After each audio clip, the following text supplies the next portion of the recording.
segue, because I was thinking the same thing, and just in terms of when we started Hive, and we were thinking about people who we wanted to highlight their expertise and their knowledge and their skills in the community, Maile was at one of the top of the list. So thank you, Maile, for sharing your time and your expertise with us. And I've known Maile for a while. I also saw her during my perinatal time, and she graciously also joined which is a practitioner group. We started to help in the perinatal period. So yeah, so we're all cheering for Maile here. But Maile she's been a steadfast practitioner in the community since 2008, when she started Stillpoint Healing Center. She's not only an acupuncturist, but she's an herbalist, educator, an absolute believer that healing is always possible. So as I mentioned, Stillpoint Healing Center, which is located in Prospector, she started in 2008, and she created that to provide effective and compassionate healthcare. She's going to discuss tonight the Eastern perspective on how to fully recover your strength and vitality, rebalance your hormones, and prevent or treat postpartum depression. She'll also give us simple guidelines to follow to create a foundation for that strength and vitality and health throughout our birthing years. And so I know that I'm excited to hear tonight. So Maile, again, thank you so much for your time, and the floor is yours. Well, thanks. I want to give a shout out to you guys too. Just watching all of you over the years, just stick with it, has been amazing.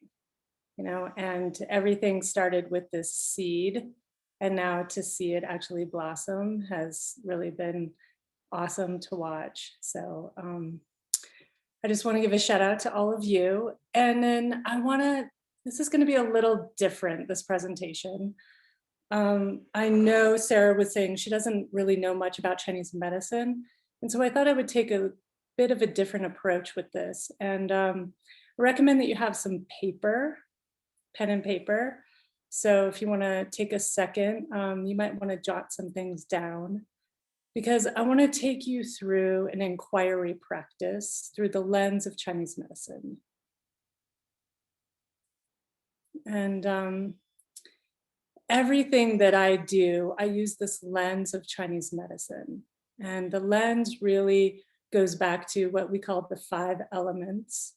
And when you look at everything through the 5 elements, it helps just make sense of the world, and it gives you a foundation and a place to start from. And so as a new mom or a potential new mom,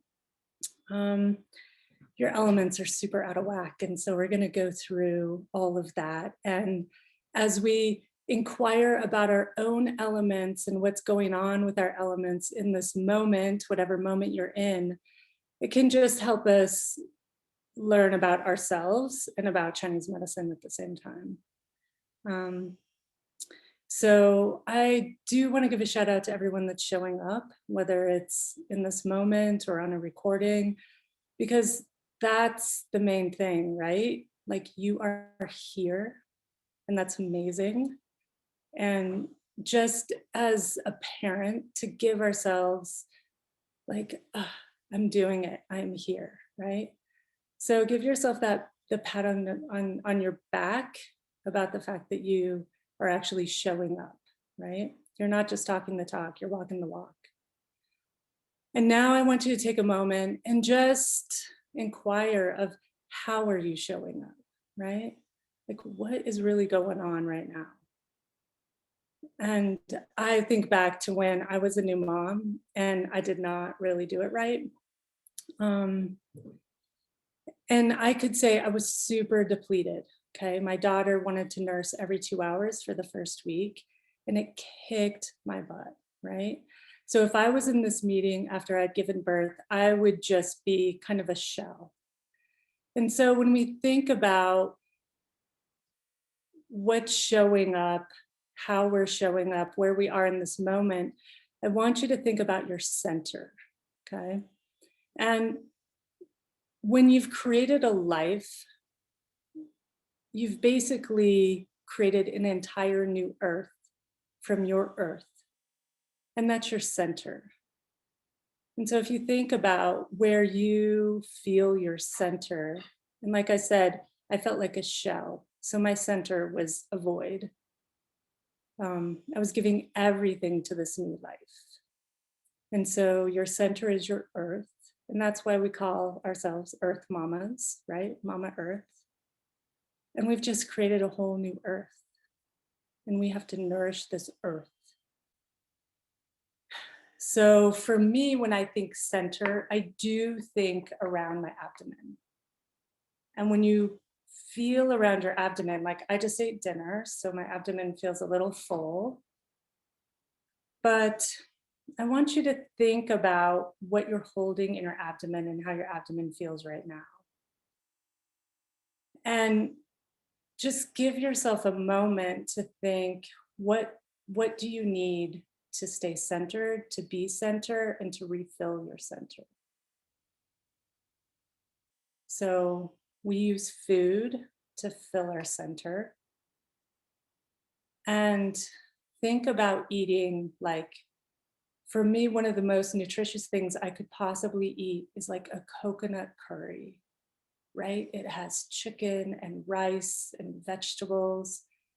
It's warm, it's spicy, like it just feels so good in my center, right?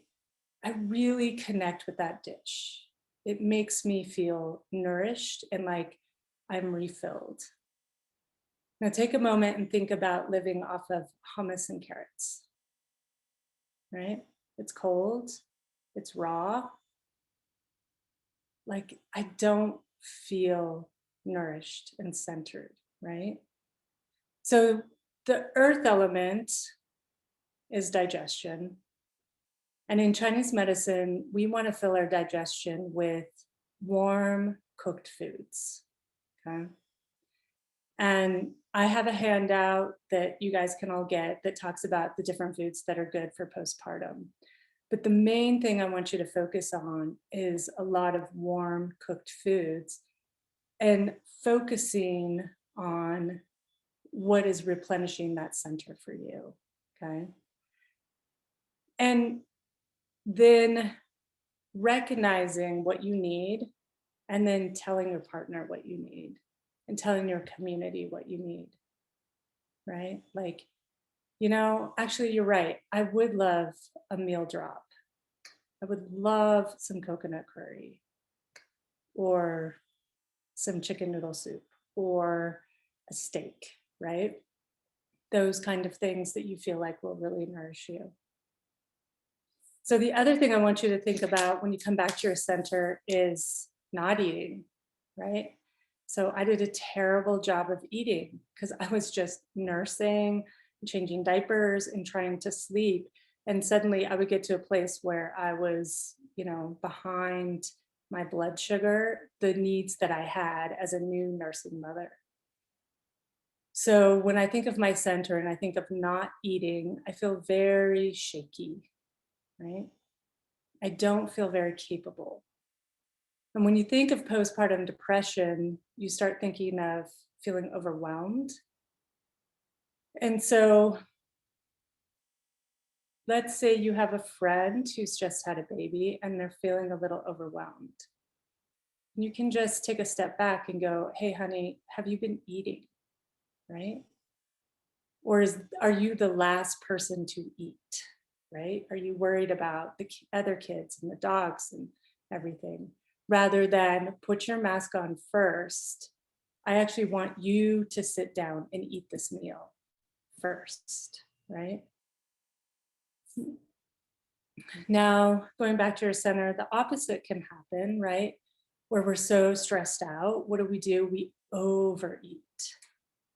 Or we wait so long to eat and then we just gorge ourselves, right? And suddenly, you're overwhelmed in a whole different way.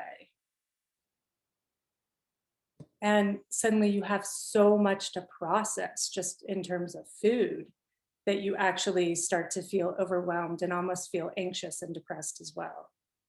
So there's a happy medium there, how much to eat, right? Eating these warm, nourishing foods, And so you might find that all your eating rules go out the window as a new mom, and you need to eat every like 2 hours. And sure, you're not eating a huge meal, but you're eating nutritiously. But you really need to eat more frequently, right?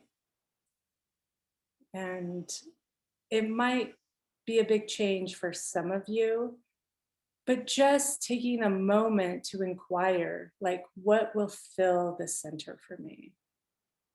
I know I would have done much better if I would have had some of these concepts down for my own life and would have given myself permission to kind of snack every few hours while I was nursing those first, that first month. All right, so now I'm going to try to share my screen. So that was our first element, that's earth. And give me a minute here.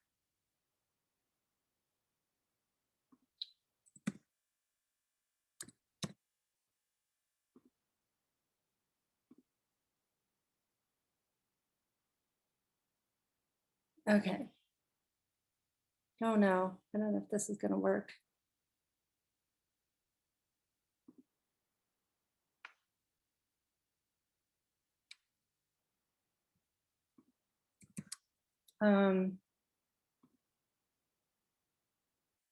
Just a second. Sorry, guys.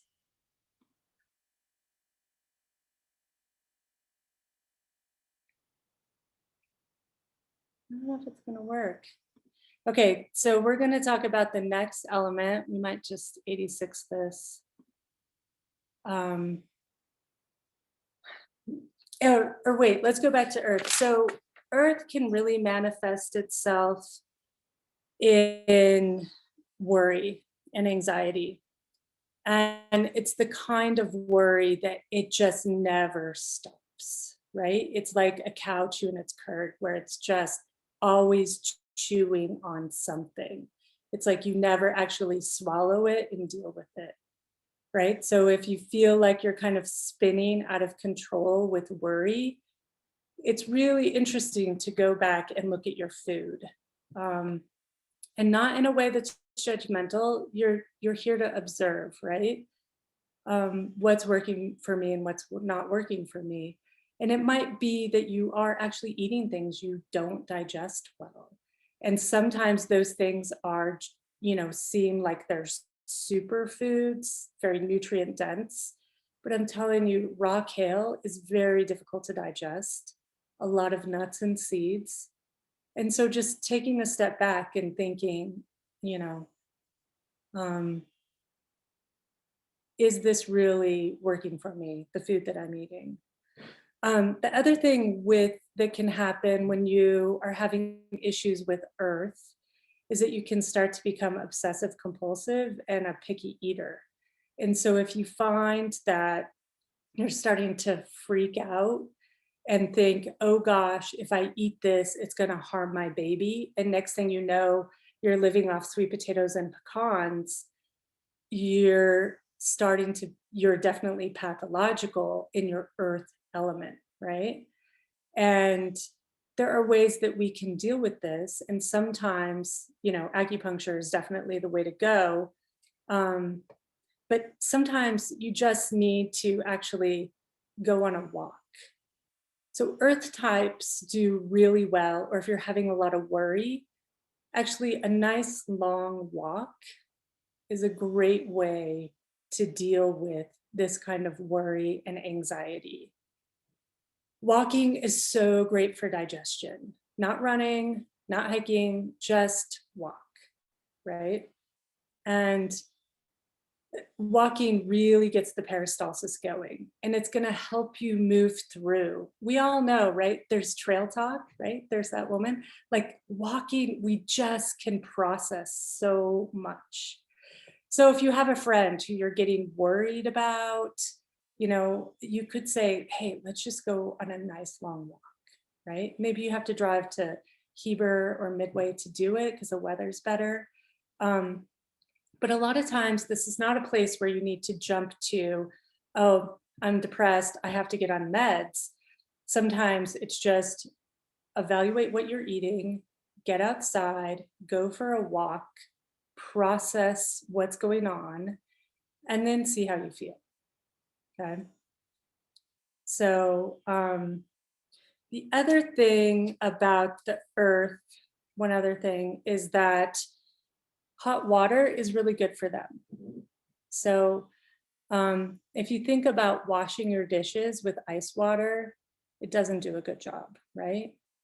But if you wash your dishes with hot water, suddenly you can wash away so much. So lots of worry, a lot's going on. It's kind of interesting that hot water can actually help you digest your mental state, not just your physical state. So, I'm a big fan of like having a hydro flask. You could just, women will come home with that huge, what I'm talking about, that huge thermos from the hospital, right? And they put like full of ice and you can just be like, here's a hydro flask, honey. Let's drink some room temperature hot water. And it's kind of crazy, but it really makes a difference for a lot of people. So anyway, earth types, they need to digest, they need to walk, they need to drink, have warm foods, okay? That's what's gonna really serve their earth. So a next big one with postpartum is when we get into the kidney system, which is also water. In the West, we talk about adrenals. People say adrenal fatigue, right? And I'm always like, well, what does that mean? And then they say, I have no idea.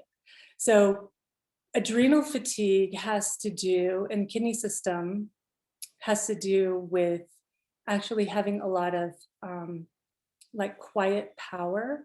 But when your adrenals run dry or your water runs dry, suddenly it's like you can't handle anything and you might be just frozen, or you might be in such fear states that like you cannot leave the house without the double mask, even though you're not going to see anybody and you're going to be on a walk because you're terrified, right? Like when your friend is getting like that, where you're starting to go, oh gosh, I'm seeing that all you talk about is something might happen to the baby, or, and it's really starting to get pathological. You start to think kidneys, water, and everything's frozen. So we call it fight, flight, freeze, and submit, right? So women, we tend to go into freeze. That's our big one. And so these fear states, that's really what you want to watch out for. And when that's happening, the adrenals are running dry. And what brings energy to the adrenals are minerals. And places you can get minerals are root vegetables. This is where you might make someone bone broth. We all hear about bone broth and we're not exactly sure when to use it or how to use it, but this is a great place to do bone broth because you're actually cooking the minerals, right? Seaweed is also great at this time. And then just salt. So I know a lot of women shy away from salt. A lot of times we actually need more salt than we are getting. And so what the minerals, they're heavy. And so they sink down to the kidney. That's the thought, because the kidney is the deepest organ. If someone has this going on, they're tapped out. And it's gonna take them time. You need to say to this person, like, or to yourself, like, hey, no, don't think you're gonna be skate skiing and mountain biking, 6 weeks after giving birth. Like, I want you to use your time to take a bath.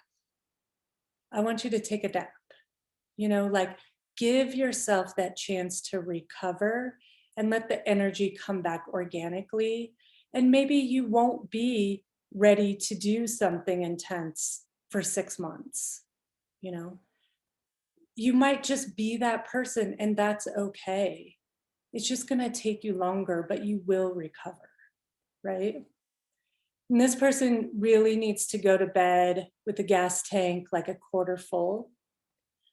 We're really good at like depleting the gas tank, it's like on empty. And then we try to go to bed and we can't even sleep, right?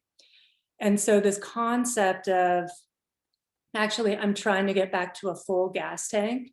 So I'm going to go to bed with my gas tank a little bit left. And as I get older, that's a concept that I use now. So some of these lessons will serve you as you get older. Let's say it's somebody who's had like their fourth baby or their third baby, and they're like, but I was great with my first two. Why do I have postpartum depression now? And it's like, well, honey, it's just taking you longer to recover, and that's okay, right? So I see part of this world of Hive as putting this voice out there of like, no, you don't have to be on the cover of People magazine in a bikini 2 weeks after giving birth. Like, let's find your path, right? And if your path takes longer than the next person, that's okay. I nursed my child, but my friend that I hung out with was bottle feeding her child. She had a lot more energy than I did, and it was just, it took a lot more out of me to nurse. So anyway, that's kidney. And that's a place, watch for those fear states, because that's where it can really show up. So we're going to move into the next element, which is the lung, which is metal. And this is an element, metal, that people have a hard time grasping at first. Because they're like, how metal? I don't understand. But we all love metal to a certain point because the mountains are metal. And so the mountains are about inspiration, right? We're closer to God. So when someone is having an issue with metal, they're going to be sad. And they're actually going to be just kind of moody. This is going to be more of a true like depression, just no inspiration. And they might actually be easily angered, because they're moody. So it's going to be hard to know if it's depression or if it's anger, but it's more rooted in this depression. And so the metal type, what's interesting about metal is they love beauty. And what really is going to nourish the metal type is to have someone clean their house and for them to have a really nice place to hang out that is organized and clean. And the chaos of like walking into like the kitchen's a mess and you've had this crazy day, it's going to send them over the edge. Yeah. So the help this person needs to ask for is a house cleaner. And yeah, I know. So I treat so many women and I say, what do you need? And they're like, I have no idea. So this might give you a little idea, right? What do I need? I just need someone to clean my house, right? And some people might be like, yeah, I don't care, but bring me food, So anyway, or let me take a nap, or let me take a bath, or let me go for a walk, like tune in when I talk about this stuff, like what is resonating, not just with you in the moment, but after you give birth, like your center is just gone. And what element really needs that support, what shows up.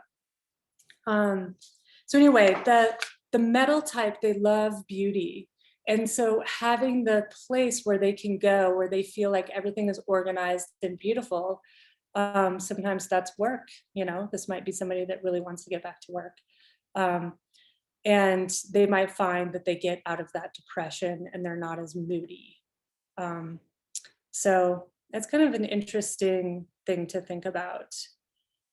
All right, now we get into wood. So wood is the liver. And the thing with the liver is that they are controlling.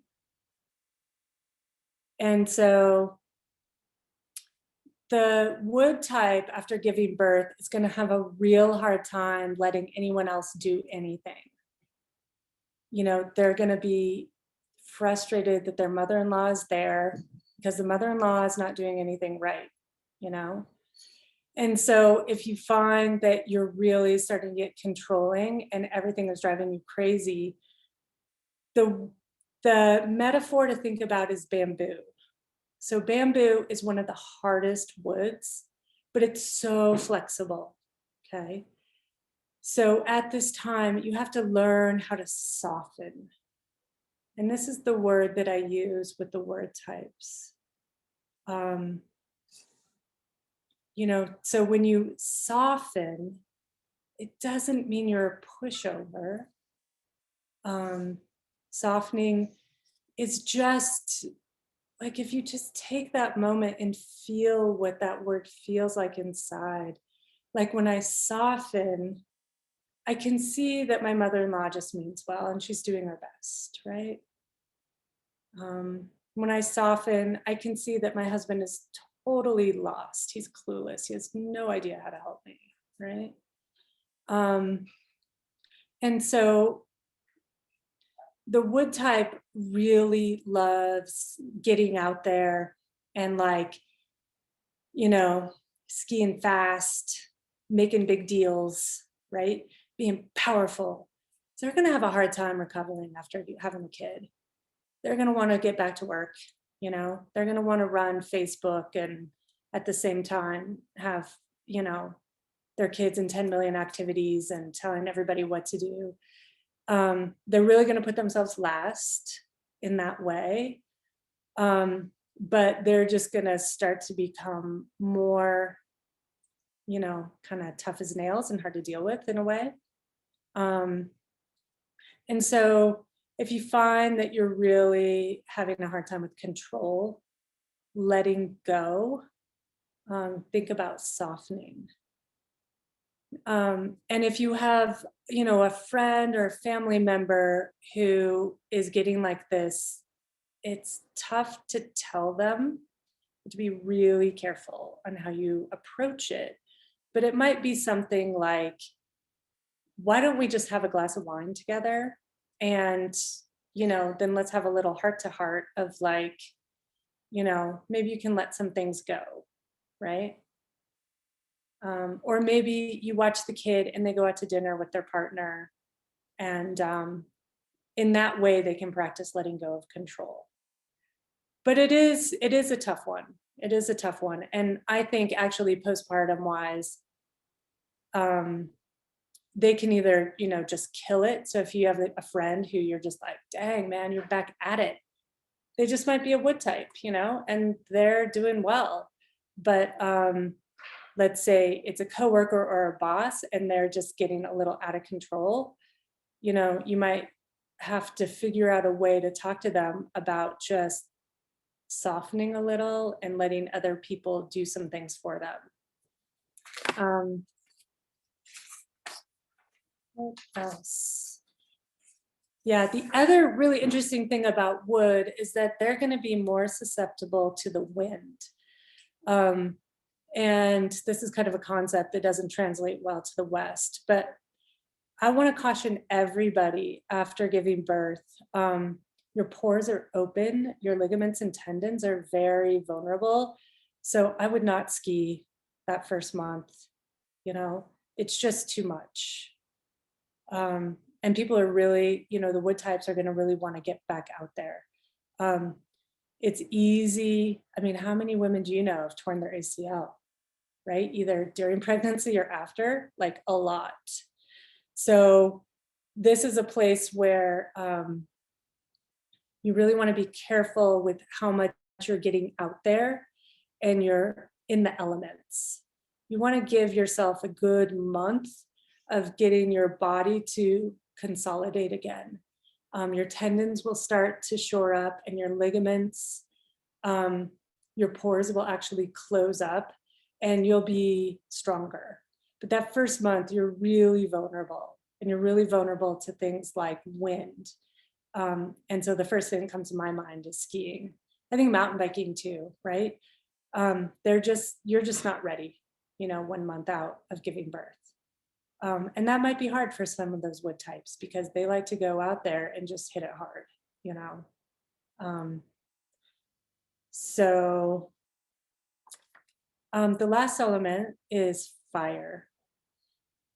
And fire is that part of you that is just, it's on fire. It's like quick, smart, and funny, fun. And, you get the party started. But you're also a little impulsive. You're not patient. You're gonna have some anxiety, right? You might have a hard time settling down. You're exhausted, but you can't nap. You have insomnia. You have heart palpitations. And you really could easily feel untethered. You're just not grounded. And this is a place for B vitamins. And so if someone is vegetarian, it's a lot harder to recover in their fire. It's going to be a lot harder to recover. Because meat has a lot of B vitamins, but might be the person that needs not just 400 milligrams of B vitamins a day, but like 600 milligrams B vitamins a day. And they could actually feel themselves calm down when they get enough B vitamins. But they're also gonna need to be able to express that fire. Maybe they need to turn on some music and dance around the kitchen, and laugh, right? Watch a funny movie, turn off the news and just kind of be in la la baby land and have fun with your baby, and that might just be enough to make them feel okay again, rather than going on Ativan or something crazy like that, and check in with yourself too. I mean, maybe you're not a fire type, but you are feeling a little restless and a little anxious, and maybe just inside going back to that, I just sort of feel restless inside. What do I need? Maybe you just need a little dance party in your living room. So, yeah, so the fire types can definitely feel like they, like they're a little untethered. Yeah. And it's more about expressing their fire than it is subduing their fire. Yeah. And so you probably all know those fire types that get the party started, and again, after that first month, they might be that person that needs to get the babysitter and go out and do something fun. Whereas the earth type is probably never going to want a babysitter. They're going to want to stay at home and have someone cook for them and eat yummy food and take a nap and stuff like that. So anyway, I just wanted to give you a lens into Chinese medicine and how we view the world, and just little things that you can use to help you in this postpartum time, and maybe, at other times in your life. And then in the handout, I get into some very specific foods to eat, to include, and things to avoid. And I just thought that might be something you could print out and have for yourself or for your partner, and just things to focus on that could help you through this time. So that's it.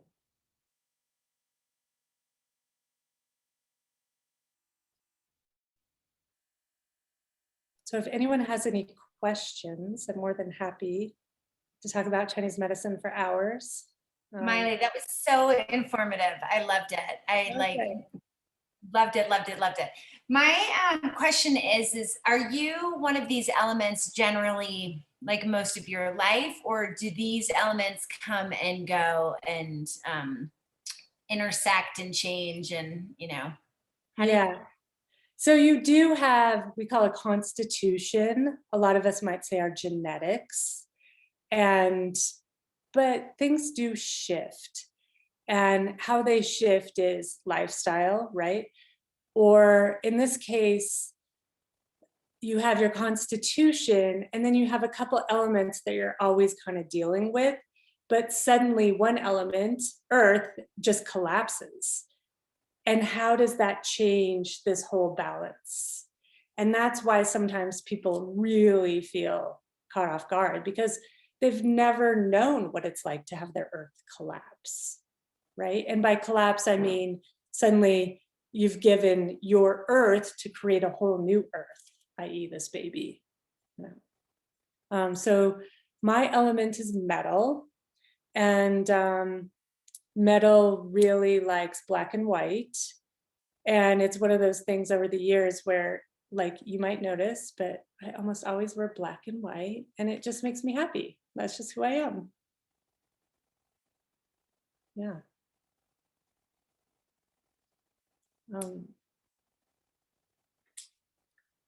So I wish I could share my little handout, because it goes into like food to eat, but the main thing to think about is just eating warm, nourishing foods, okay? You cannot live off of carrots and hummus, right? Yeah, that's not good. And there's some vegetarian stuff on there too. It's not just all like meat. Maile, I have a question. And because I know that there are so many factors that go into your composition and how you're, I imagine in terms of the 5 elements that we are composed of, we all have all 5 elements within us, but at different levels, right? So if somebody is more fire, then you have more fire compared to more metal or lungs, right? I wonder if you see variations in your patient population. Well, I have 2 questions. First of all, what is the primary deficiency that you see, primary element deficiency that you see in women who are postpartum? And then second of all, do you see that fluctuate with seasons that women birth in? Oh yeah, that's an awesome question. I love that. Okay, so obviously women are losing their earth. And so I think what I see is probably more the fire element, that anxiety piece, and with like the insomnia, the heart palpitations. But I just saw somebody the other day in the fear state. She could not even realize how much fear she was in. So I don't know. I feel like I see all of it. I do. It just all shows up a little differently. And I think that's the hardest part, is we compare ourselves to our friends or to whoever, and we think, oh, well, they're doing fine this way, but I'm not, or why are they a mess and I'm okay, And so just trying to see, just really check in with yourself, like what is going on. In terms of the seasons, I had my daughter at the end of August, and it was a super hot summer. And so it was hard to eat a lot of warm, nourishing foods, right? Because you're like pregnant and you're hot and like you don't want to eat. And so in that regard, I probably should have done a lot more like just broth, like miso, because miso is pretty cooling, and just like vegetable soup, and just kind of drinking broth. Since I wasn't really in the mood, like I didn't want to eat a steak in August, that's just me. I do think in the way winter is easier because you naturally want to stay inside and cuddle, we just try to do too much too soon. Traditionally, women did not leave the house for 2 weeks after giving birth. And I remember a week after giving birth, my husband saying, "You've got to go outside," and it just being such a huge chore. And now I'm like, oh, if I would have known better, I could have said, no, I don't need to go outside for 2 weeks, and that's really what I needed, just because my daughter nursed so much. Springtime, the thing with spring is the wind, and it sounds like how can the wind bother me? But if you live out at the junction and you go on a walk and it's windy, you know what I'm talking about. Like it can get super irritating. And so the thought is that you just don't have the defenses for the wind. So you really have to be more careful than you think in the springtime. Yeah. I have a question, And we Miley. also have a question from Abby. I'll double check it. Oh yeah, go ahead. Do you want to read Abby's question and then I can go? Okay. Yeah, sorry. I thought that was maybe Abby talking. Yeah, she was asking, how long would you consider a mother to be in the postpartum stages? Oh, so it talks about that in my handout. So really postpartum is a good 3 months, if not 6. But the first month is when you're the most vulnerable. And in the handout, it actually goes week by week, what's recommended to eat and how to take care of yourself. So my daughter's so sweet. She's doing her dishes, but it's loud. So anyway, but the first month you're really vulnerable. And I'm not kidding. That's when women, they really do in this town, like tear their ACLs. And the other thing, and I was going to talk about this more, but I realize it's hard to connect everything. But it's interesting, the way you recover from pregnancy really starts to show up in menopause. And when you do too much, you know, those ligaments are stretched out. A lot of times women get uterine prolapse and they get bladder prolapse. And so what I wind up treating later are women having to get slings put in or get hysterectomies. And we just don't think that what we're doing during pregnancy and postpartum is going to show up later, but it really does. It really does. So tell all your friends, no marathons, just give your ligaments time to really tighten up, let your uterus shrink, right? When that uterus is big still, it's a lot harder on your pelvis than you realize, and it'll stretch all your all your ligaments.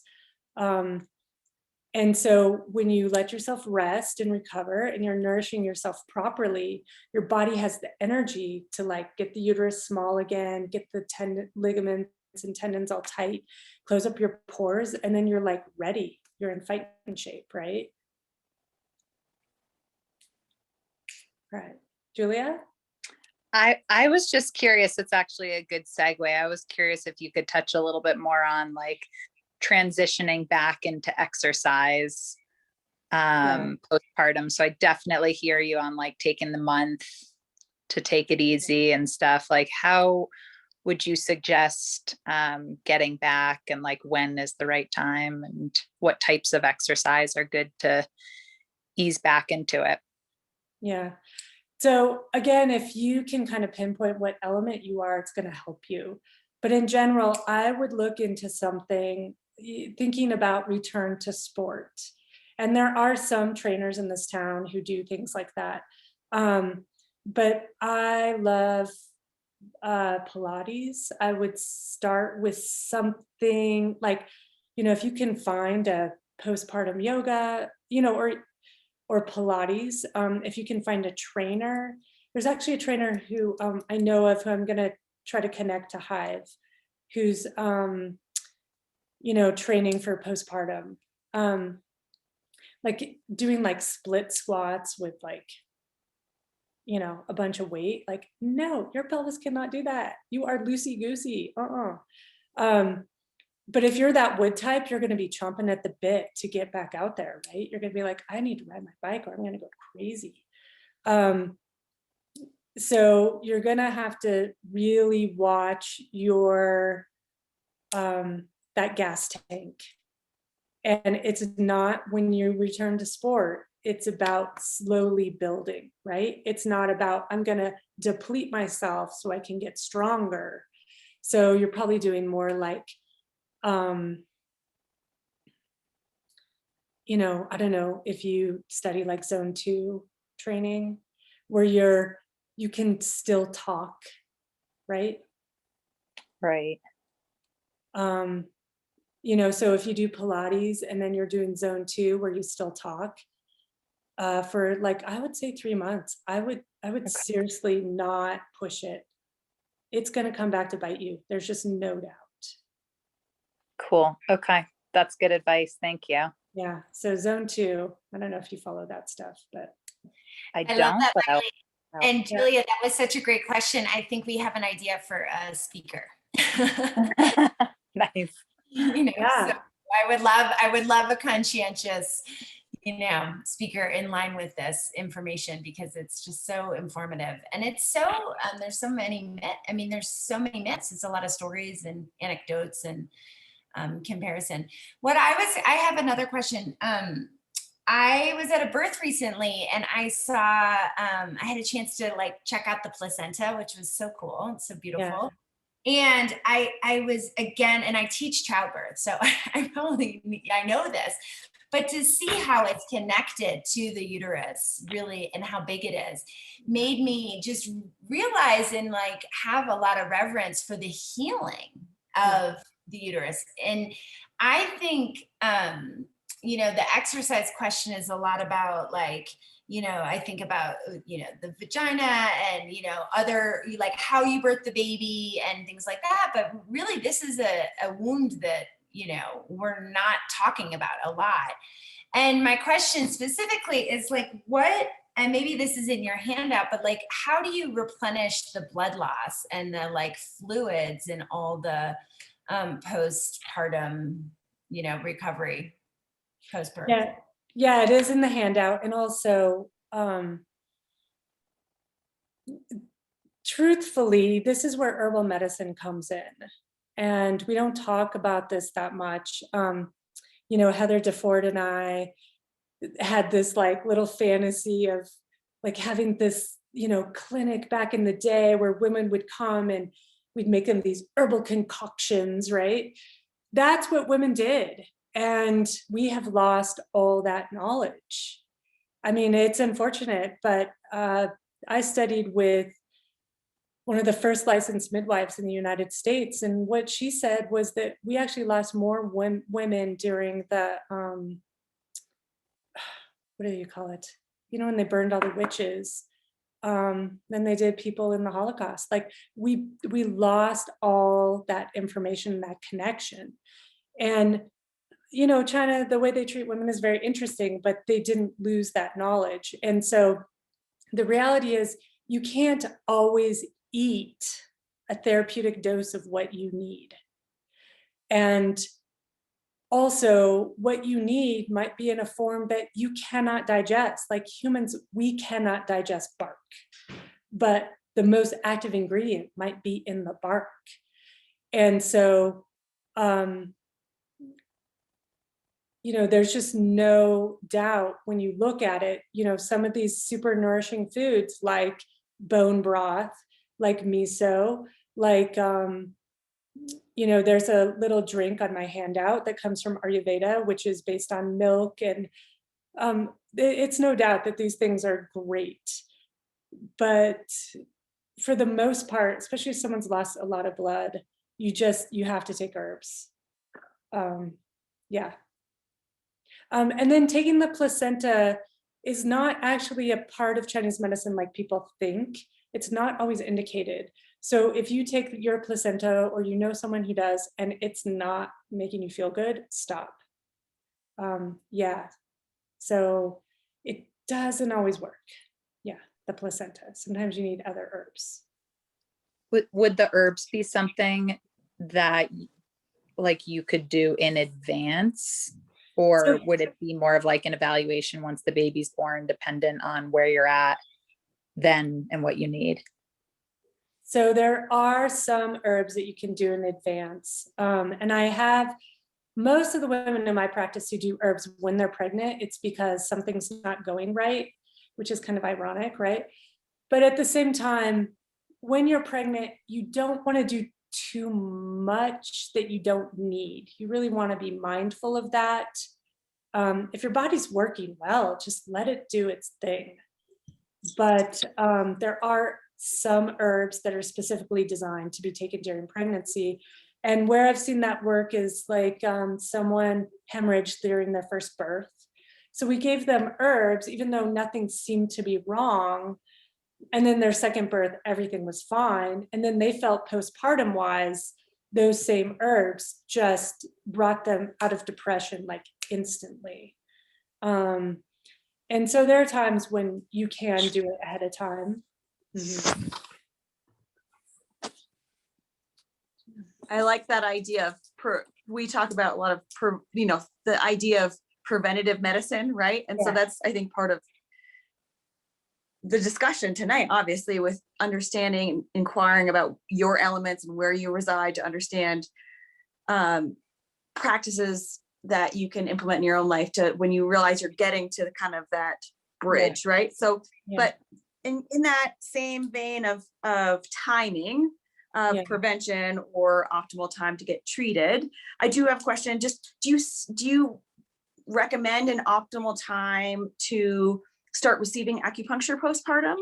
Obviously it can depend on, someone's deficiencies and things of that sort, but do you recommend, okay, let yourself stabilize or just kind of see where you are settling after 3 to 4 weeks and then come see me?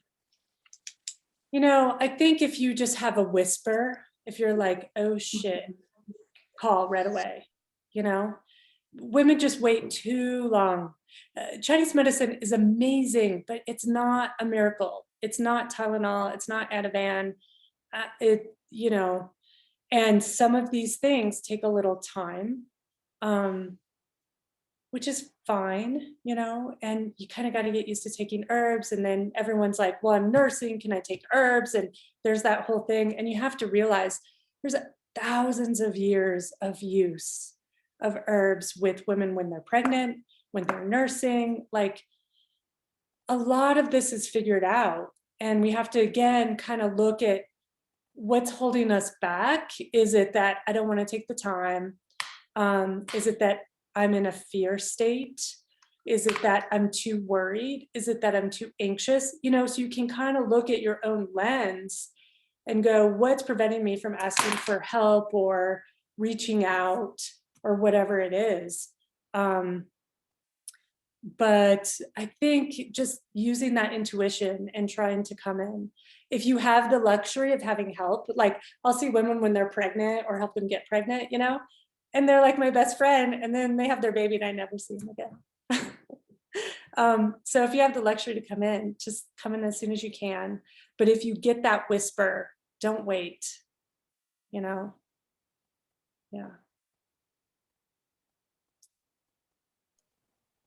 What a gift you have given us and all the people that will see this later and we can share with. Thank you so much, Maile. I really, from the bottom of our hearts, thank you for your wisdom and passing it along. And we do appreciate the handout. I know that we'll send that out with this recording. And so in advance, thank you for, sharing that wisdom. And like Maile said, to all of us, and I'll include myself on the call, thanks for taking the time. Full plates, but hopefully this leaves you with a full heart and a peaceful mind and a great resource. I mean, how lucky are we to live in Park City with, the resources, not only, the natural resources of the mountains and the trails, but also Maile. So thank you all very much. And I wish you a great night, and we'll look forward to seeing you in April for our nutritionist. We'll see another side of this conversation, and we can talk about it later. Maybe this summer. I mean, there's no, the Chinese medicine view is a little different,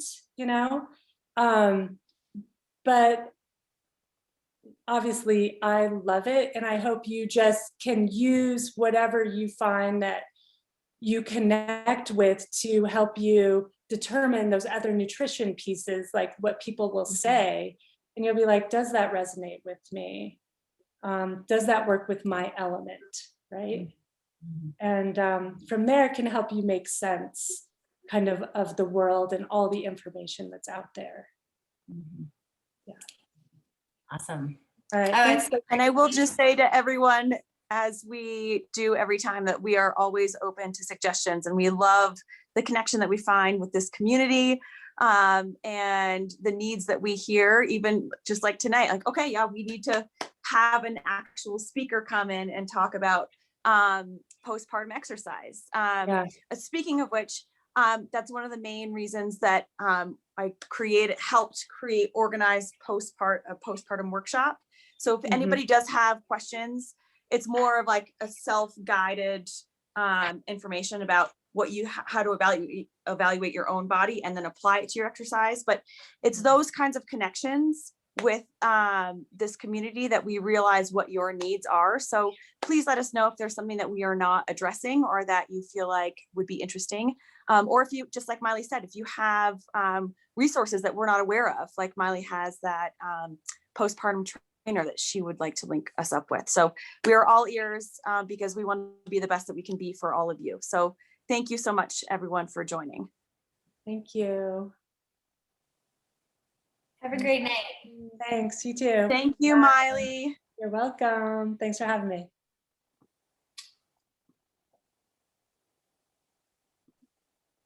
Yay. Thanks, Melody, for coming.